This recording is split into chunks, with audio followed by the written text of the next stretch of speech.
Hello and welcome back to the channel. My primary focus for this channel is the narrating of ancient texts that will shed light on ancient history, religions, and wisdom that most of us will never learn about in traditional education. Today, I will be narrating a text from ancient China titled the Tao Te Ching or the Tao Te Ching. The philosophy of Taoism became popular somewhere around the 8th century BCE. However, the teachings associated with Taoism reach back to ancient Egyptian beliefs, including alchemy or chemia, as it was known to the Egyptians. The Tao Te Ching text is associated with an ancient Chinese philosopher and poet named Lao Tzu. It's said to have been written during the 5th century, specifically around 500 BCE. You'll hear some keywords that really exemplify the philosophy of Taoism. I feel it's important to define a few before we start reading. Firstly, the Tao Te Ching means literally the way and its power. Because Taoism is focused on harnessing the oneness within the universe, the word Tao stands for just that, universe. Another important term is qi or qi. This means literally the energy that is present in the universe and in every living being. If you have listened to the narration of The Complete Idiot's Guide to Alchemy on my channel, you can recall the concept of the sacred marriage. In ancient Chinese history, the yin and yang is synonymous to this. Harnessing your yin and yang is like marrying your opposite forces, whether it be light and dark, masculine and feminine, positive and negative, or action and inaction. Taoist philosophers like Lao Tzu believe that one cannot exist without the other.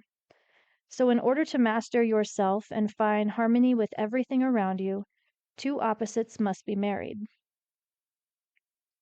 I hope you enjoy this book.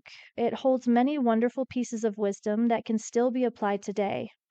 While some of the wordage will be foreign to the language we use today, I suggest writing down lines from the text that may confuse you. Write them down and reread them. Try to discern for yourself what message is being conveyed.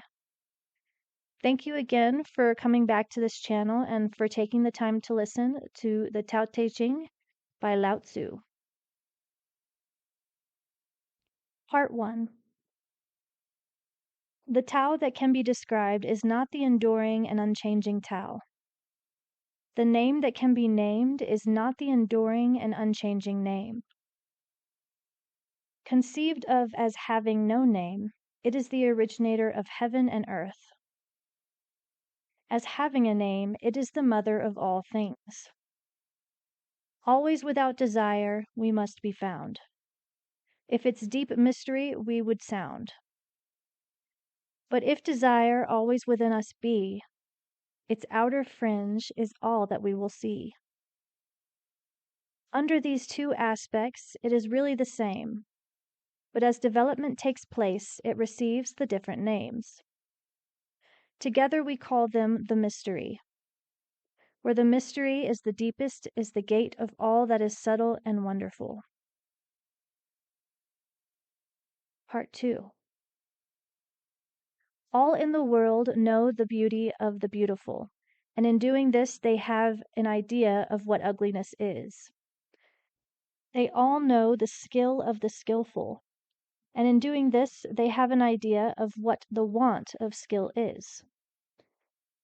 So it is that existence and non-existence give birth the one to the other, that difficulty and ease produce the one, the other, that length and shortness fashion out the one the figure of the other, that ideas of height and lowness arise from the contrast of the one with the other, that the musical notes and tones become harmonious through the relation of one with another, and that being before and behind give the idea of one following another. Therefore the sage manages affairs without doing anything, and conveys his instructions without the use of speech. All things spring up, and there is not one which declines to show itself. They grow, and there is no claim made for their ownership. They go through their processes, and there is no expectation of a reward. The work is accomplished, and there is no resting in it. The work is done, but how no one can see. 'Tis this that makes the power not cease to be. Part 3. Not to value and employ men of superior ability is the way to keep the people from rivalry among themselves. Not to prize articles which are difficult to procure is the way to keep them from becoming thieves. Not to show them what is likely to excite their desires is the way to keep their minds from disorder. Therefore the sage, in the exercise of his government, empties their minds, fills their bellies, weakens their wills, and strengthens their bones. He constantly tries to keep them without knowledge and without desire, and where there are those who have knowledge, to keep them from presuming to act on it. When there is this abstinence from action, good order is universal. Part 4. The Tao is like the emptiness of a vessel, and in our employment of it we must be on our guard against all fullness. How deep and unfathomable it is, as if it were the honored ancestor of all things. We should blunt our sharp points and unravel the complications of things. We should attemper our brightness and bring ourselves into agreement with the obscurity of others. How pure and still the Tao is, as if it would ever so continue. I do not know whose son it is. It might appear to have been before God. Part 5.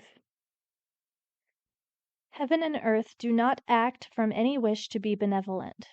They deal with all things as the dogs of grass are dealt with. The sages do not act from benevolent. They deal with the people as the dogs of grass are dealt with. May not the space between heaven and earth be compared to a bellows? 'Tis emptied, yet it loses not its power. 'Tis moved again, and sends forth air the more. Much speech to swift exhaustion lead we see. Your inner being guard, and keep it free. Part 6. The valley spirit dies not, I the same. The female mystery thus do we name. Its gate, from which at first they issued forth, is called the root from which grew heaven and earth. Long and unbroken does its power remain, used gently and without the touch of pain. Part 7. Heaven is long enduring, and earth continues long. The reason why heaven and earth are able to endure and continue thus long is because they do not live of or for themselves. This is how they are able to continue and endure. Therefore the sage puts his own person last, and yet it is found in the foremost place. He treats his person as if it were foreign to him, and yet that person is preserved. Is it not because he has no personal and private ends, that therefore such ends are realized? Part 8. The highest excellence is like water. The excellence of water appears in its benefiting all things, and in its occupying, without striving, the low place which all men dislike. Hence is near to that of the Tao. The excellence of a residence is in the ability of the place. That of the mind is in abysmal stillness. That of associations is in their being with the virtuous. That of government is in its securing good order. That of affairs is in its ability, and that of initiation of any movement is in its timeliness. And when one with highest excellence does not wrangle about his low position, no one finds fault with him. Part 9. It is better to leave a vessel unfilled than to attempt to carry it when it is full. If you keep feeling a point that has been sharpened, the point cannot long preserve its sharpness. When gold and jade filled the hall, their possessor cannot keep them safe. When wealth and honors lead to arrogancy, this brings its evil on itself. When the work is done and one's name is becoming distinguished, to withdraw into obscurity is the way of heaven. Part 10. When the intelligent and animal souls are held together in one embrace, they can be kept from separating. When one gives undivided attention to breath and brings it to the utmost degree of pliancy, he can become as a babe. When he has cleansed away the most mysterious sights, he can become without a flaw. In loving the people and ruling the state, cannot he proceed without any purpose of action? In the opening and shutting of his gates of heaven, cannot he do so as a female bird? While his intelligence reaches in every direction, cannot he be without knowledge? The Tao produces all things and nourishes them. It produces them and does not claim them as its own. It does all and yet does not boast of it. It presides over all and yet does not control them. This is the mysterious nature of the Tao. Part 11. The 30 spokes unite in the one nave, but it is on the empty space of the axle that the use of the wheel depends. Clay is fashioned into vessels, but it is on their empty hollowness that their use depends. The door and windows are cut out to form an apartment. The door and windows are cut out to form an apartment, but it is on the empty space that its use depends. Therefore, what has an existence serves for profitable adaptation, and what has not that, for usefulness. Part 12. Color's 5 hues from thy eyes their sight will take. Music's 5 notes the ears as deaf can make. The flavors 5 deprive the mouth of taste.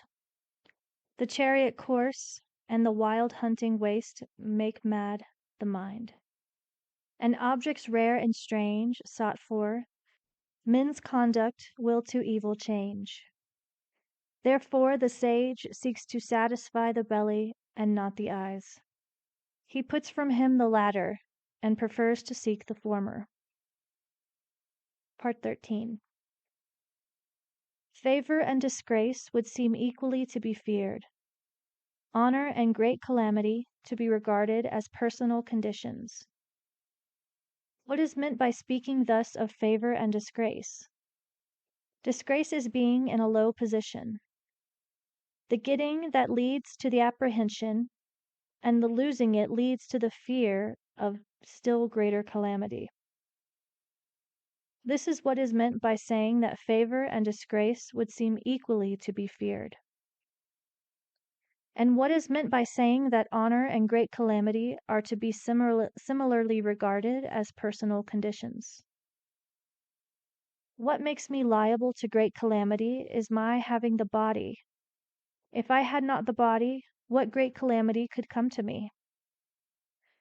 Therefore he who would administer the kingdom, honoring it as he honors his own person, may be employed to govern it. And he who would administer it with the love which he bears to his own person may be entrusted with it.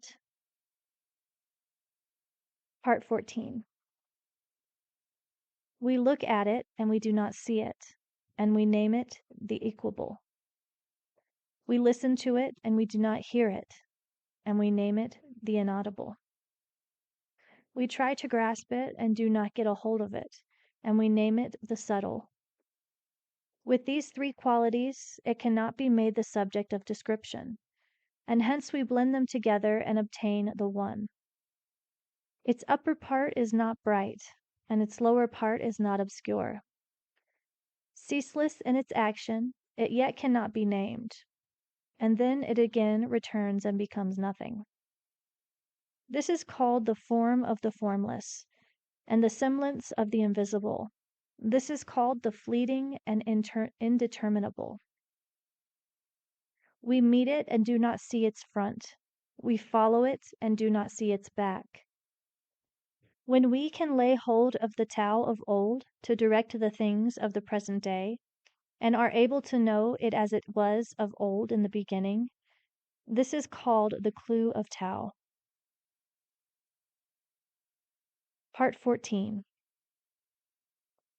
The skillful masters, in old times, with a subtle and exquisite penetration, comprehended its mysteries, and were deep, so as to elude men's knowledge. As they were thus beyond men's knowledge, I will make an effort to describe of what sort they appeared to be.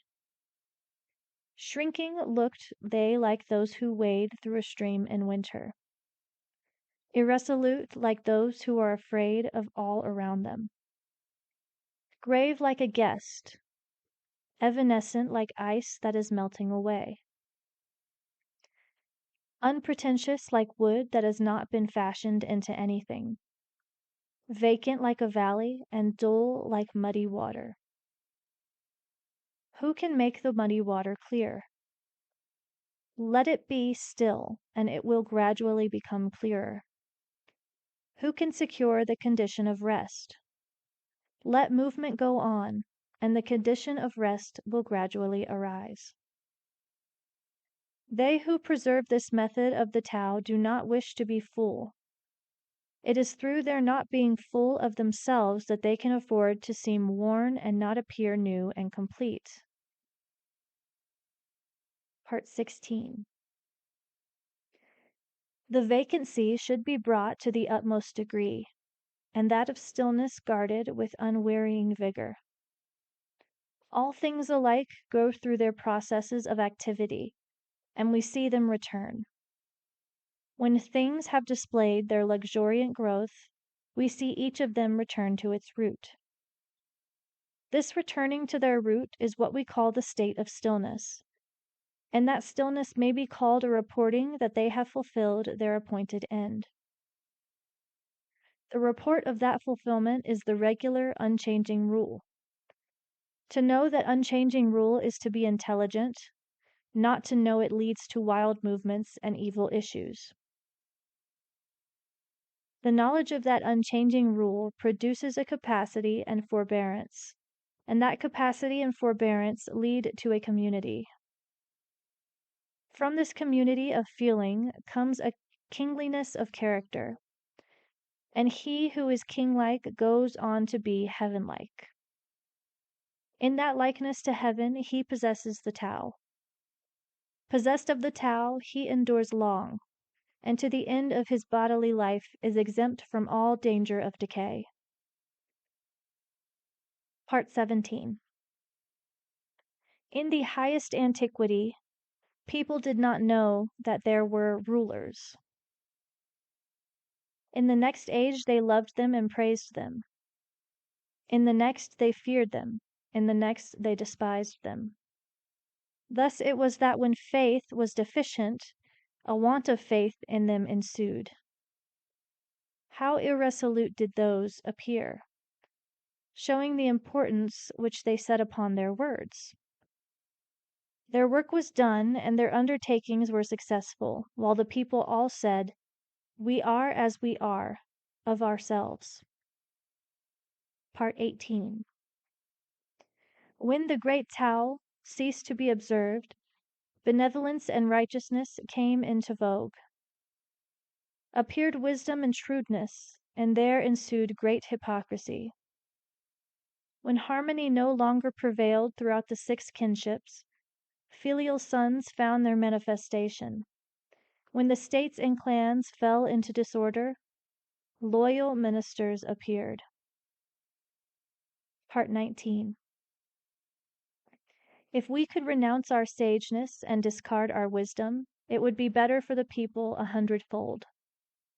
If we could renounce our benevolence and discard our righteousness, the people would again become filial and kindly. If we could renounce our artful contrivances and discard our gain, there would be no thieves nor robbers.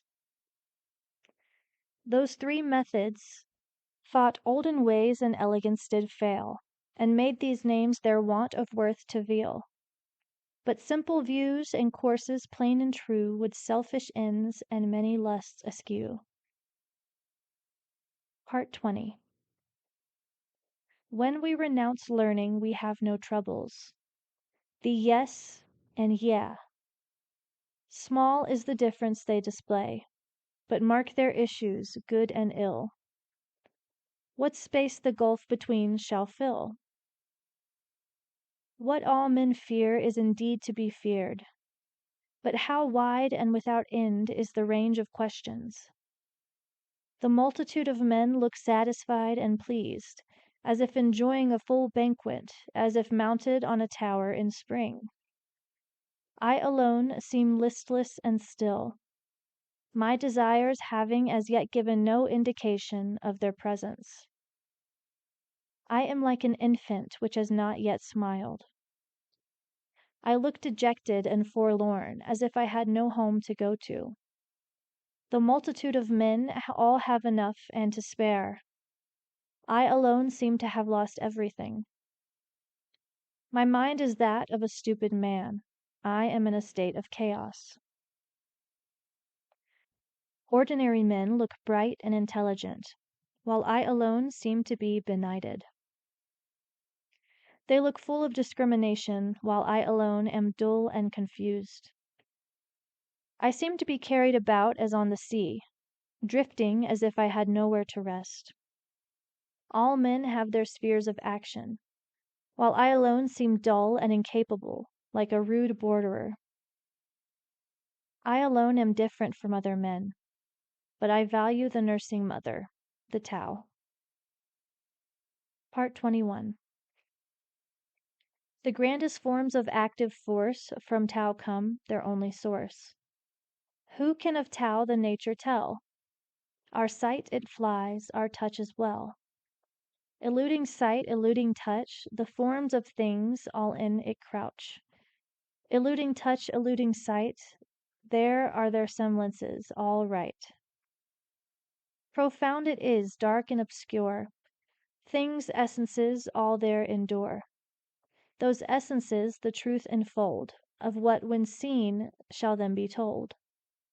Now it is so, 'twas so of old. Its name, what passes not away, so in their beautiful array things form and never know decay. How know I that it is so with all the beauties of existing things? By this nature of the Tao. Part 22. The partial becomes complete, the crooked straight, the empty full, the worn out new. He whose desires are few gets them. He whose desires are many goes astray. Therefore the sage holds in his embrace the one thing, and manifests it to all the world. He is free from self-display, and therefore he shines. From self-assertion, and therefore he is distinguished. From self-boasting, and therefore his merit is acknowledged. From self-complacency, and therefore he acquires superiority. It is because he is thus free from striving that therefore no one in the world is able to strive with him. That saying of the ancients that the partial becomes complete was not vainly spoken. All real completion is comprehended under it. Part 23. Abstaining from speech marks him who is obeying the spontaneity of his nature. A violent wind does not last for a whole morning. A sudden rain does not last for the whole day. To whom is it that these two things are owing? To heaven and earth. If heaven and earth cannot make such actings last long, how much less can man? Therefore, when one is making the Tao his business, those who are also pursuing it agree with him in it, and those who are making the manifestation of its course their object agree with him in that, while even those who are failing in both these things agree with him where they fail. Hence those with whom he agrees as to the Tao have the happiness of attaining to it. Those with whom he agrees as to its manifestation have the happiness of attaining to it. and those with whom he agrees in their failure have also the happiness of attaining to the Tao. When there is not faith sufficient, a want of faith ensues. Part 24. He who stands on his tiptoes does not stand firm. He who stretches his legs does not walk. He who displays himself does not shine. He who asserts his own views is not distinguished. He who vaunts himself does not find his merit acknowledged. He who is self-conceited has no superiority allowed to him. Such conditions, viewed from the standpoint of the Tao, are like remnants of food, or a tumor on the body, which all dislike. Hence those who pursue of the Tao do not adopt and allow them. Part 25. There was something undefined and complete coming into existence before heaven and earth. How still it was and formless, standing alone and undergoing no change, reaching everywhere and in no danger. It may be regarded as the mother of all things. I do not know its name, and I give it the designation of the Tao. Making an effort to give it a name, I call it the Great. Great, it passes on. Passing on, it becomes remote. Having become remote, it returns. Therefore the Tao is great. Heaven is great. Earth is great. And the king or sage is also great. In the universe there are 4 that are great, and the king is one of them. Man takes his law from the earth. The earth takes its law from heaven. Heaven takes its law from the Tao. The law of the Tao is its being what it is. Part 26. Gravity is the root of lightness, stillness the ruler of movement. Therefore a wise prince marching the whole day does not go far from his baggage wagons. Although he may have brilliant prospects to look at, he quietly remains, indifferent to them. How should the lord of a myriad of chariots carry himself lightly before the kingdom? If he do act lightly, he has lost his root. If he proceed to act movement, he will lose his throne. Part 27. The skillful traveler leaves no traces of his wheels or footsteps. The skillful speaker says nothing that can be found fault with or blamed. The skillful reckoner uses no tallies. The skillful closer needs no bolts or bars, while to open what he has shut will be impossible. The skillful binder uses no strings or knots, while to unloose what he has bound will be impossible. In the same way, the sage is always skillful at saving men, and so he does not cast away any man. He is always skillful at saving things, and so he does not cast away anything. Therefore the man of skill is a master, by him who has not the skill. And he who has not the skill is the helper of him who has the skill. If the one did not honor his master, and the other did not rejoice in his helper, an observer, though intelligent, might greatly err about them. This is called the utmost degree of mystery. Part 28. Who knows his manhood's strength, yet still his female feebleness maintains? As to one channel flow the many drains. All come to him, yea, all beneath the sky. Thus he the constant excellence retains. The simple child again, free from all stains. Who knows how white attracts, yet always keeps himself within black's shade. The pattern of humility displayed in view of all beneath the sky. He in the unchanging excellence arrayed, endless return to man's first state has made. Who knows how glory shines, yet loves disgrace, nor err for it is pale. Behold his presence in a spacious vale, to which men come from all beneath the sky. The unchanging excellence completes its tale. The simple infant man in him we hail. The unwrought material, when divided and distributed, forms vessels. The sage, when employed, becomes the head of all the officers, and in his greatest regulations he employs no violent measures. Part 29. If any one should wish to get the kingdom for himself, and to effect this by what he does, I see that he will not succeed. The kingdom is a spirit-like thing, and cannot be got by active doing. He who would so win it destroys it. He who would hold it in his grasp loses it. The course and nature of things is such that what was in front is now behind. What warmed anon we freezing find. Strength is of weakness oft the spoil. The store in ruins mocks our toil. Hence the sage puts away excessive effort, extravagance, and easy indulgence. Part 30. He who would assist a lord of men in harmony with the Tao will not assert his mastery in the kingdom by force of arms. Such a course is sure to meet with its proper return. Wherever a host is stationed, briars and thorns spring up. In the sequence of great armies there are sure to be bad years. A skillful commander strikes a decisive blow and stops. He does not dare, by continuing his operations, to assert and complete his mastery.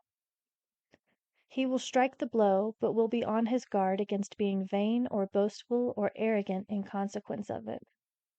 He strikes it as a matter of necessity. He strikes it, but not from a wish for mastery. When things have attained their strong maturity, they become old. This may be said to be not in accordance with the Tao. And what is not in accordance with it soon comes to an end. Part 31. Now arms, however beautiful, are instruments of evil omen, hateful, it may be said, to all creatures. Therefore they who have the Tao do not like to employ them. The superior man ordinarily considers the left hand the most honorable place, but in time of war the right hand. Those sharp weapons are instruments of evil omen, and not the instruments of the superior man. He uses them only on the compulsion of necessity. Calm and repose are what he prizes. Victory by force of arms is to him undesirable. To consider this desirable would be to delight in the slaughter of men, and he who delights in the slaughter of men cannot get his will in the kingdom. On occasions of festivity, to be on the left hand is the prized position. On occasions of mourning, the right hand. The second in command of the army has his place on the left. The general commanding in chief has his on the right. His place, that is assigned to him as it is in the rites of mourning. He who has killed multitudes of men should weep for them with the bitterest grief, and the victor in battle has his place according to those rites. Part 32.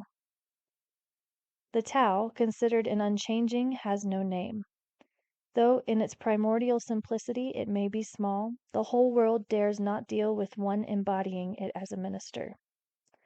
If a feudal prince or the king could guard and hold it, all would spontaneously submit themselves to them. Heaven and earth unite together and send down the sweet dew, which, without the directions of men, reaches equally everywhere as of its own accord. As soon as it proceeds to action, it has a name. When it once has that name, man can know to rest in it. When they know to rest in it, they can be free from all risk of failure and error. The relation of the Tao to all the world is like that of the great rivers and seas to the streams from the valleys. Part 33. He who knows other men is discerning. He who knows himself is intelligent. He who overcomes others is strong. He who overcomes himself is mighty.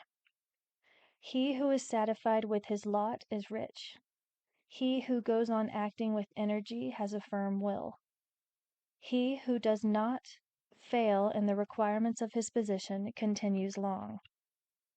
He who dies and yet does not perish has longevity. Part 34. All-pervading is the great Tao. It may be found on the left hand and on the right. All things depend on it for their production, which it gives to them, not one refusing obedience to it. When its work is accomplished, it does not claim the name of having done it. It clothes all things as with a garment, and makes no assumption of being their lord. It may be named in the smallest things. All things return, and do not know that it is it which presides over their doing so. It may be named in the greatest things.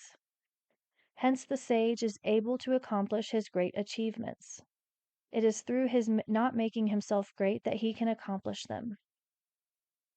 Part 35. To him who holds in his hands the great image, the whole world repairs.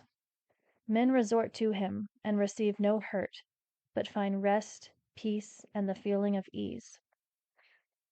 Music and dainties will make the passing quest stop. But though the Tao, as it comes from the mouth, seems insipid and has no flavor, though it seems not worth being looked at or listened to, the use of it is inexhaustible. Part 36.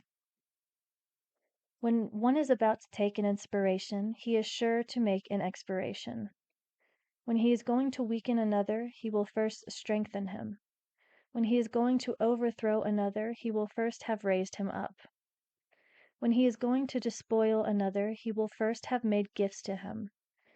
This is called hiding the light. The soft overcomes the hard, and the weak the strong. Fishes should not be taken from the deep.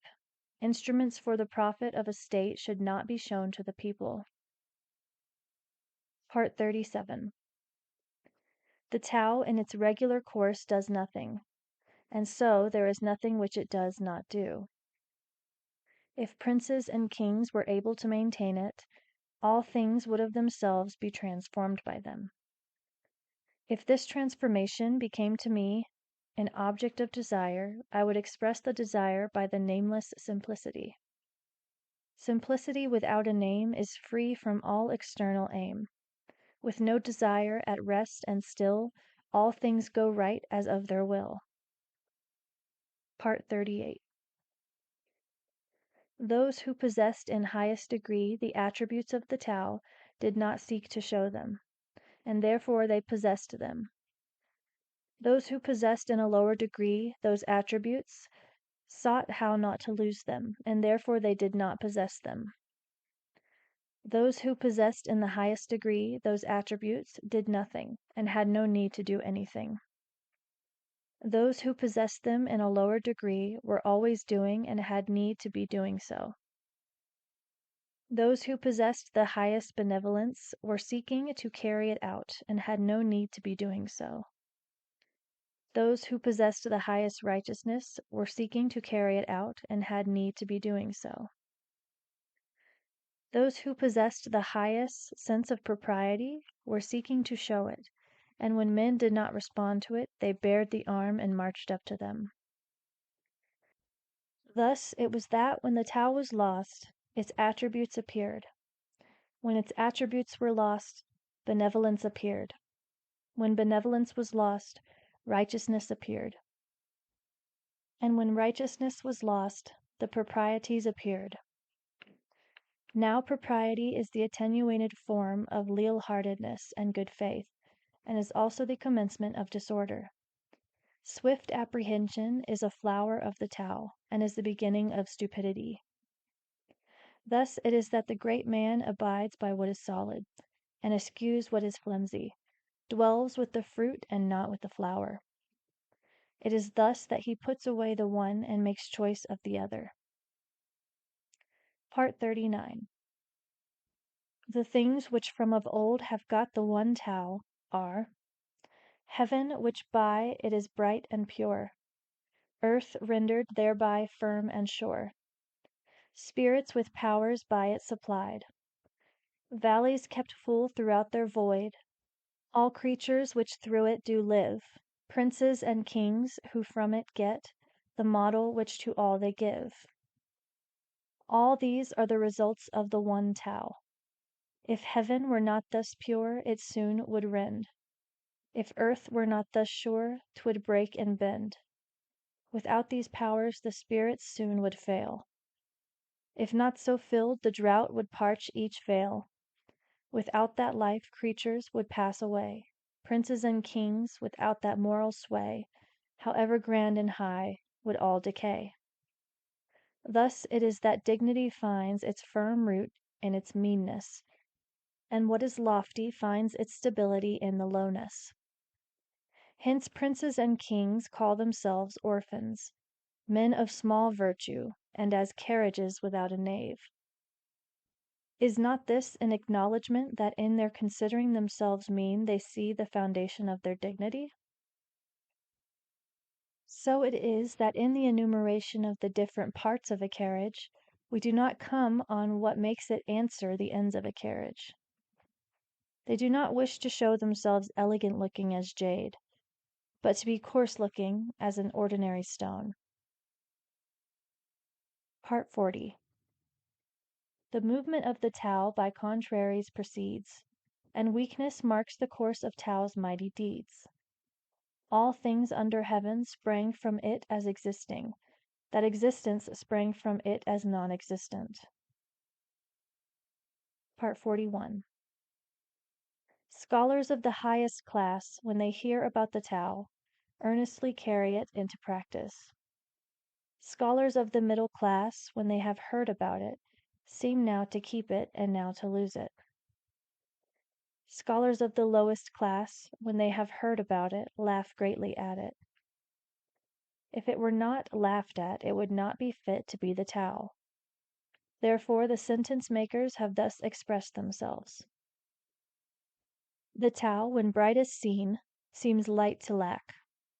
Who progress in it makes, seems drawing back. Its even way is like a rugged track. Its highest virtue from the valve doth rise, its greatest beauty seems to offend the eyes. And he has most whose lost the least supplies. Its firmest virtue seems but poor and low. Its solid truth seems change to undergo. Its largest square doth yet no corner show.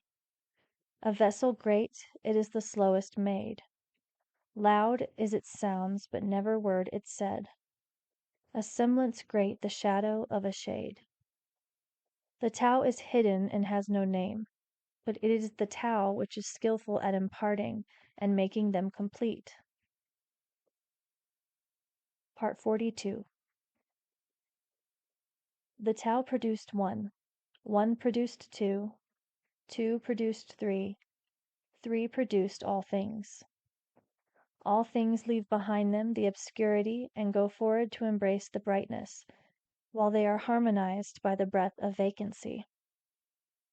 What men dislike is to be orphans, to have little virtue, to be as carriages without naves, and yet these are the designations which kings and princes use for themselves. So it is that some things are increased by being diminished, and others are diminished by being increased. What other men teach, I also teach. The violent and strong do not die their natural death. I will make this the basis of my teaching. Part 43. The softest thing in the world dashes against and overcomes the hardest. That which has no existence enters where there is no crevice. I know hereby what advantage belongs to doing nothing. There are few in the world who attain to the teaching without words, and the advantage arising from non-action. Part 44. Or fame or life, which do you hold more dear? Or life or wealth, to which would you adhere? Keep life and lose those other things. Keep them and lose your life, which brings sorrow and pain more near. Thus we may see, who cleaves to fame, rejects what is more great. Who loves large stores, gives up their richer state. Who is content, needs fear no shame. Who knows to stop, incurs no blame. From danger free, long live shall he. Part 45. Who thinks his greatest achievements poor shall find his vigor long endure. Of greatest fullness deemed a void, exhaustion ne'er shall stem the tide.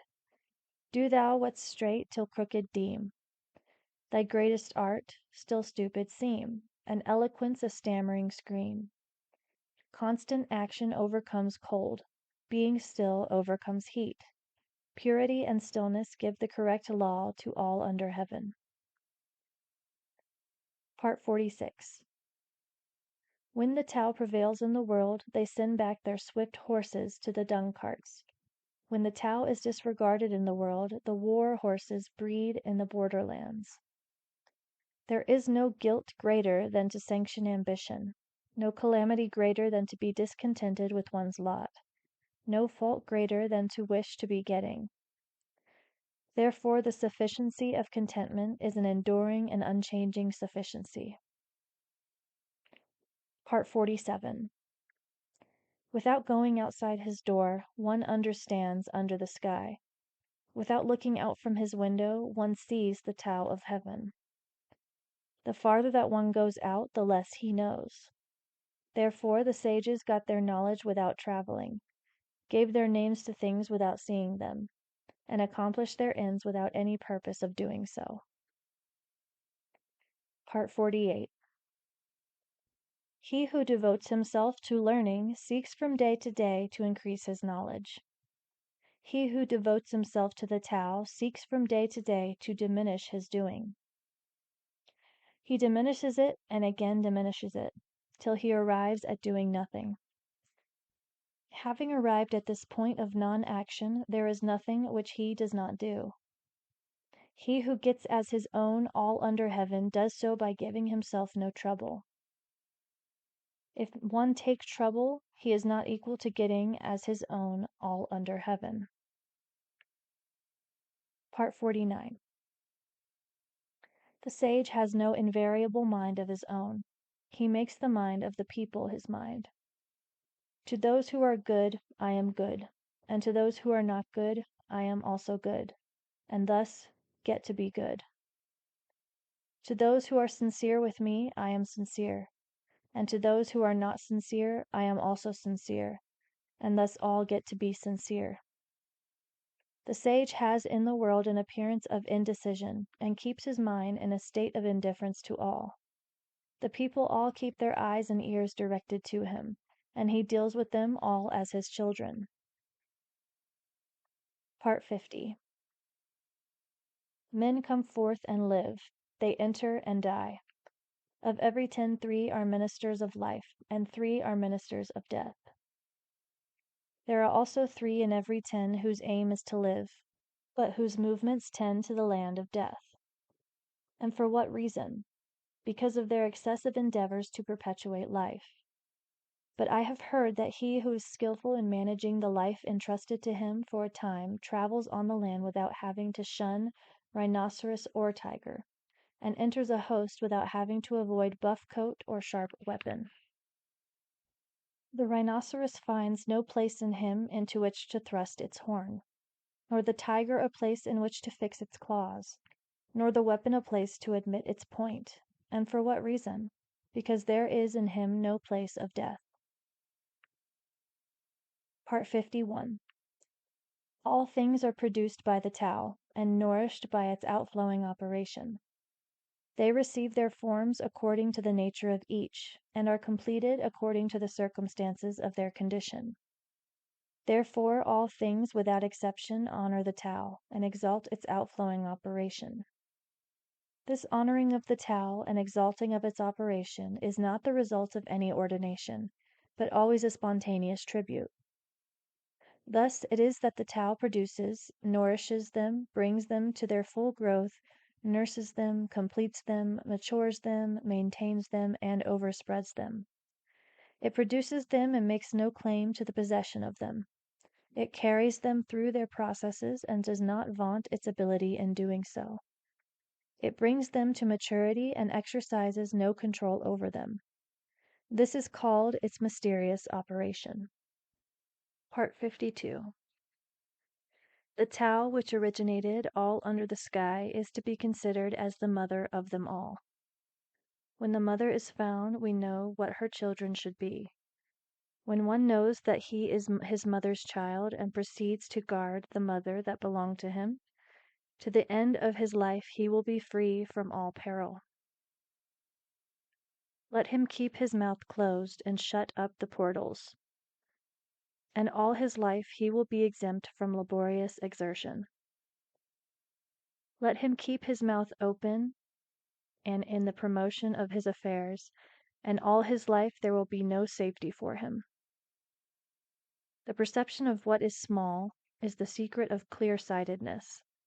The guarding of what is soft and tender is the secret of strength.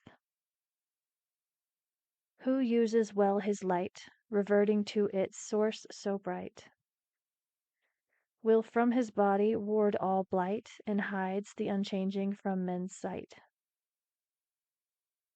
Part 53. If I were suddenly to become known and put into a position to conduct according to the great Tao, what I should be most afraid of would be a boastful display.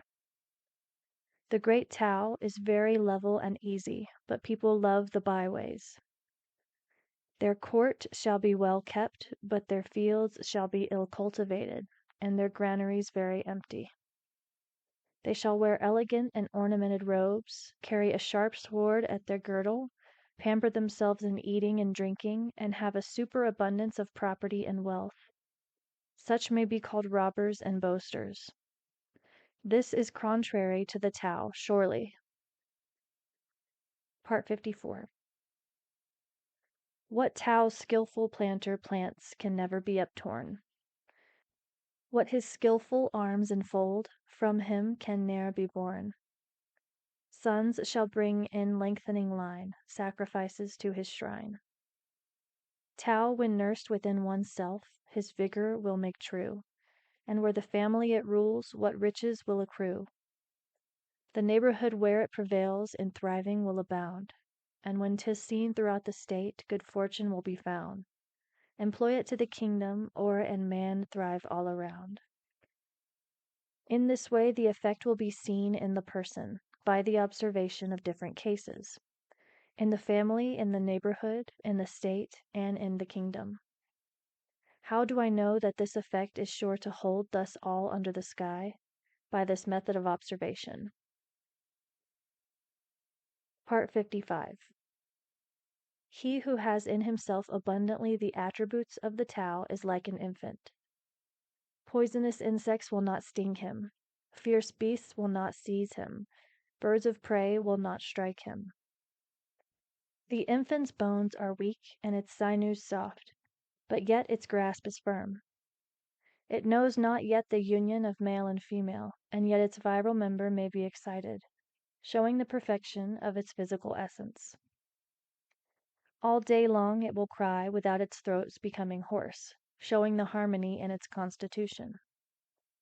To him by whom this harmony is known, the secret of the unchanging Tao is shown, and in the knowledge wisdom finds its throne. All life-increasing arts to evil turn, where the mind makes the vital breath to burn. False is the strength, and o'er it we should mourn. When things have become strong, they become old, which may be said to be contrary to the Tao. Whatever is contrary to the Tao soon ends. Part 56. He who knows the Tao does not care to speak about it. He who is ever ready to speak about it does not know it. He who knows it will keep his mouth shut and close the portals of his nostrils.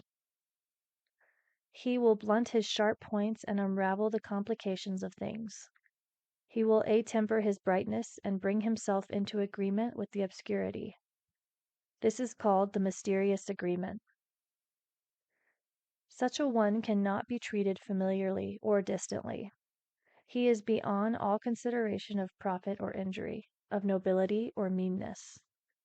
He is the noblest man under heaven. Part 57. A state may be ruled by measures of correction, Weapons of war may be used with crafty dexterity, but the kingdom is made one's own only by freedom from action and purpose. How do I know that it is so? By these facts. In the kingdom, the multiplication of prohibitive enactments increases the poverty of the people. The more implements to add to their profit that the people have, the greater disorder is there in the state and clan. The more acts of crafty dexterity that men possess, the more do strange contrivances appear. The more display there is of legislation, the more thieves and robbers there are. Therefore a sage has said, I will do nothing, and the people will be transformed of themselves. I will be fond of keeping still, and the people will of themselves become correct. I will take no trouble about it, and the people will of themselves become rich. I will manifest no ambition, and the people will of themselves attain to the primitive simplicity. Part 58. The government that seems the most unwise, oft goodness to the people best supplies. That which is meddling, touching everything, will work but ill, and disappointment bring. Misery, happiness is to be found by its side. Happiness, misery lurks beneath it. Who knows what either will come to in the end? Shall we then dispense with correction? The correction shall by a turn become distortion, and the good in it shall by a turn become evil. The delusion of the people has indeed subsisted for a long time. Therefore the sage is like a square which cuts no one, like a corner which injures no one.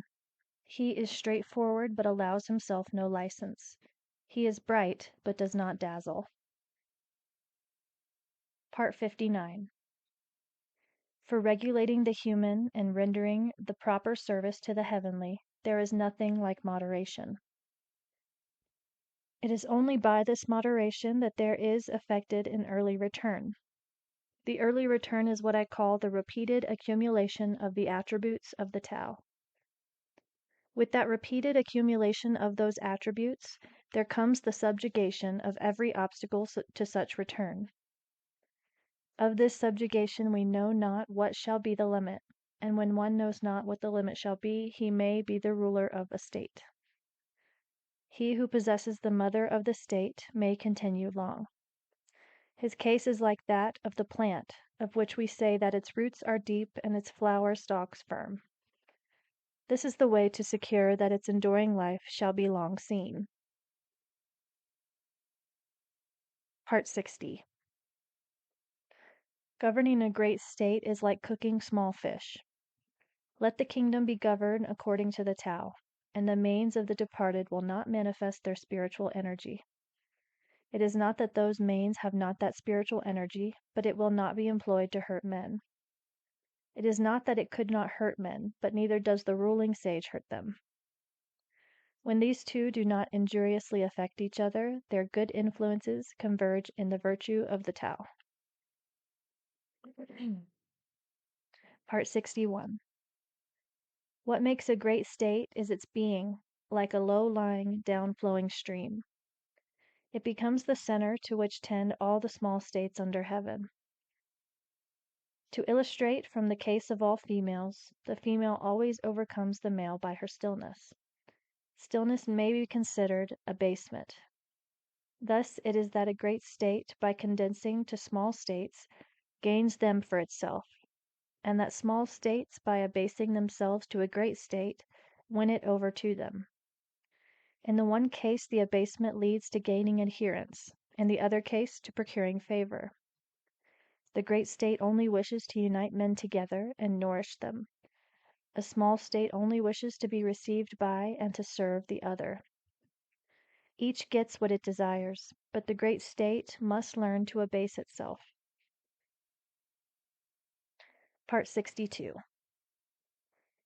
Tao has of all things the most honored place. No treasures give good men so rich a grace. Bad men it guards, and doth their ill efface. Its admirable words can purchase honor, Admirable deeds can raise their performer above others. Even men who are not good are not abandoned by it. Therefore, when the sovereign occupies his place as the Son of Heaven, and he has appointed his 3 ducal ministers, though a prince were to send in a round of symbol of rank large enough to fill both the hands, and that is the precursor of the team of horses in the courtyard, such an offering would not be equal to a lesson of this Tao, which one might present on his knees. Why was it that the ancients prized this Tao so much? Was it not because it could be got by seeking for it, and the guilty could escape from the stain of their guilt by it? This is the reason why all under heaven consider it the most valuable thing. Part 63. It is the way of the Tao to act without thinking of acting, to conduct affairs without trouble of them, to taste without discerning any flavor, to consider what is small as great and a few as many, and to recompense injury with kindness. The master anticipates things that are difficult while they are easy, and does things that would become great while they are small. All difficult things in the world are sure to arise from a previous state in which they were easy, and all great things from one in which they were small. Therefore the sage, while he never does what is great, is able on that account to accomplish the greatest things. He who lightly promises is sure to keep but little faith. He who is continually thinking things easy is sure to find them difficult. Therefore the sage sees difficulty even in what seems easy, and so never has any difficulties. Part 64. That which is at rest is easily kept hold of. Before a thing has given indications of its presence, it is easy to take measures against it. That which is brittle is easily broken. That which is very small is easily dispersed. Action should be taken before a thing has made its appearance. Order should be secured before disorder has begun. The tree which fills the arms grew from the tiniest sprout. The tower of 9 stories rose from a small heap of earth. The journey of 1,000 li commenced with a single step. He who acts with an ulterior purpose does harm. He who takes hold of a thing loses his hold. The sage does not act, and therefore does no harm. He does not lay hold, and therefore does not lose his bold. People in their conduct of affairs are constantly ruining them when they are on the eve of success. If they were careful at the end, as at the beginning, they would not so ruin them. Therefore the sage desires what other men do not desire, and does not prize things difficult to get. He learns what other men do not learn, and turns back to what the multitude of men have passed by. Thus he helps the natural development of all things, and does not dare to act with an ulterior purpose of his own. Part 65. The ancients who showed their skill in practicing the Tao did so not to enlighten the people, but rather to make them simple and ignorant. The difficulty in governing the people arises from their having much knowledge. He who tries to govern a state by his wisdom is a scourge to it, while he who does not do so is a blessing. He who knows these 2 things finds in them also his model and rule. Ability to know this model and rule constitutes what we call the mysterious excellence. Deep and far-reaching is such mysterious excellence, showing indeed its possessor as opposite to others, but leading them to a great conformity to him. Part 66. That whereby the rivers and seas are able to receive the homage and tribute of all the valley streams, is their skill in being lower than they. It is thus that they are the kings of them all. So it is that the sage, wishing to be above men, puts himself by his words below them, and, wishing to be before them, places his person behind them. In this way, though he has his place above them, men do not feel his weight. nor though he has his place before them, do they feel it an injury to them. Therefore all in the world delight to exalt him and do not weary of him. Because he does not strive, no one finds it possible to strive with him. Part 67. All the world says that, while my Tao is great, it yet appears to be inferior. Now it is just its greatness that makes it seem to be inferior. If it were like any other system, for long would its smallness have been known. But I have 3 precious things which I prize and hold fast. The first is gentleness, the second is economy, and the third is shrinking from taking precedent of others. With that gentleness I can be bold, with that economy I can be liberal. Shrinking from taking precedence of others, I can become a vessel of the highest honor. Nowadays they give up gentleness and are all for being bold, economy and are all for being liberal, the hindmost place and seek only to be foremost, of which the end is death. Gentleness is sure to be victorious even in battle, and firmly to maintain its ground. Heaven will save its possessor by his gentleness protecting him. Part 68. He who in Tao's wars has skill, assumes no martial port. He who fights with most good will to rage makes no resort. He who vanquishes yet still keeps from his foes apart. He whose hests men most fulfill yet humbly plies his art. Thus we say he ne'er contends, and therein in his might. Thus we say men's wills he bends, that they with him unite. Thus we say like heaven's his ends, no sage of old more bright. Part 69. A master of the art of war has said, I do not dare to be the host to commence the war. I prefer to be the guest. I do not dare to advance an inch. I prefer to retire a foot. This is called marshalling the ranks where there are no ranks, bearing the arms where there are no arms to bear, grasping the weapon where there is no weapon to grasp, advancing against the enemy where there is no enemy.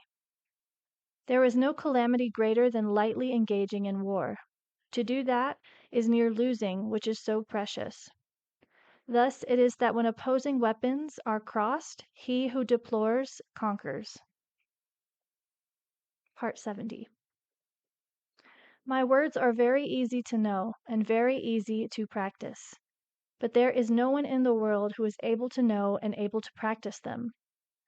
There is an originating and all-comprehending principle in my words, and an authoritative law for the things which I enforce. It is because they do not know these that men do not know me. They who know me are few, and I am on that account the more to be prized. It is thus that the sage wears haircloth, while he carries his jade in his bosom. Part 71. To know and yet think we do not know is the highest attainment. Not to know and yet think we do know is a disease. It is simply by being pained at the thought of having this disease that we are preserved from it. The sage has not the disease. He knows the pain that would be inseparable from it, and therefore he does not have it. Part 72. When the people do not fear what they ought to fear, that which is their great dread will come on them. Let them not thoughtlessly indulge themselves in their ordinary life. Let them not act as if weary of what the life depends on. It is by avoiding such indulgence that such weariness does not arise. Therefore the sage knows of himself, but does not parade, loves, but does not place value on himself. And thus he puts the latter alternative away and makes choice of the former. Part 73. He whose boldness appears in his daring is put to death. He whose boldness appears in his not daring lives on. Of these 2 cases, the one appears to be advantageous, and the other to be injurious. But, when heaven's anger smites a man, who the cause shall truly scan? On this account the sage feels a difficulty. It is the way of heaven not to strive, and yet it skillfully overcomes. Not to speak, and yet it is skillful in obtaining a reply. Does not call, and yet men come to it of themselves. Its demonstrations are quiet, and yet its plans are skillful and effective. The meshes of the net of heaven are large, far apart but letting nothing escape. Part 74. The people do not fear death. To what purpose is it to try to frighten them with death? If the people were always in awe of death, and I could always seize those who do wrong and put them to death, who would dare to do wrong? There is always one who presides over the infliction death. He who would inflict death in the room of him who so presides over it may be described as hewing wood instead of a great carpenter. Seldom is it that he who undertakes the hewing instead of the great carpenter does not cut his own hands. Part 75. The people suffer from famine because of the multitude of taxes consumed by their superiors. It is through this that they suffer famine. The people are difficult to govern because of the excessive agency of their superiors. It is through this that they are difficult to govern. The people make light of dying because of the greatness of their labors in seeking for the means of living. It is this which makes them think light of dying. Thus it is that to leave the subject of living altogether out of view is better than to set a high value on it. Part 76. Man at his birth is supple and weak, at his death firm and strong. So it is with all things. Trees and plants in their early growth are soft and brittle, at their death dry and withered. Thus it is that firmness and strength are the concomitants of death, softness and weakness the concomitants of life. Hence he who relies on the strength of his forces does not conquer, and a tree which is strong will fill the outstretched arms.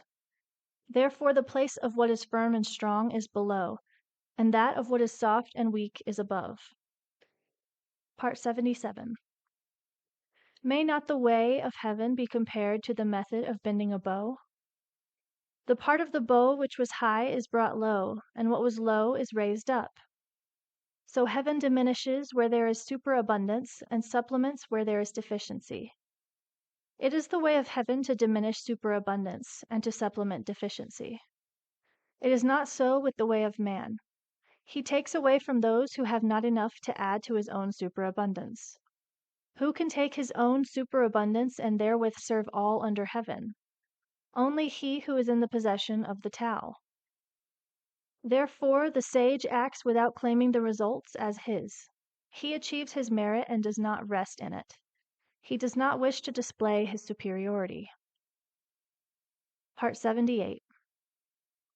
There is nothing in the world more soft and weak than water, and yet for attacking things that are firm and strong there is nothing that can take precedence of it, for there is nothing so effectual for which it can be changed. Every one in the world knows that the soft overcomes the hard, and the weak the strong, but no one is able to carry it out in practice. Therefore a sage has said, "He who accepts his state's reproach is hailed therefore its altar's lord." To him who bears men's direful woes, they all name the king of accord. Words that are strictly true seem to be paradoxical.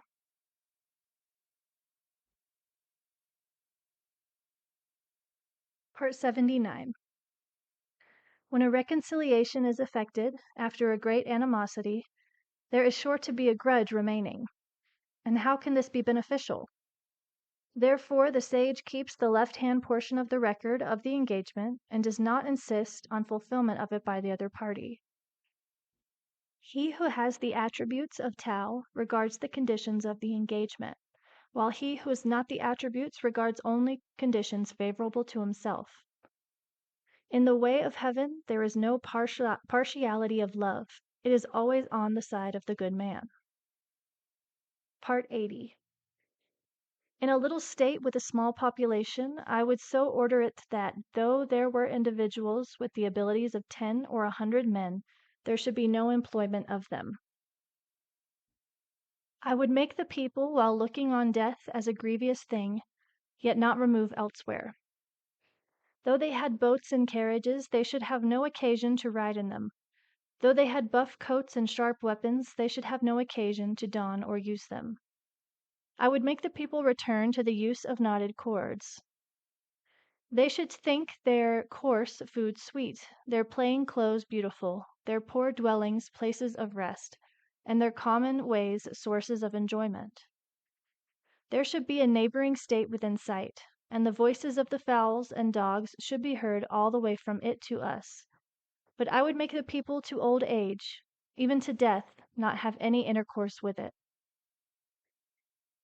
Part 81. Sincere words are not fine. Fine words are not sincere. Those who are skilled do not dispute. The disputatious are not skilled in it. Those who know are not extensively learned. The extensively learned do not know it. The sage does not accumulate. The more that he expends for others, the more does he possess of his own. The more that he gives to others, the more does he have himself. With all the sharpness of the way of heaven, it injures not. With all the doing in the way of the sage, he does not strive. And that, ladies and gentlemen, concludes the Tao Te Ching by Lao Tzu. Thank you so much.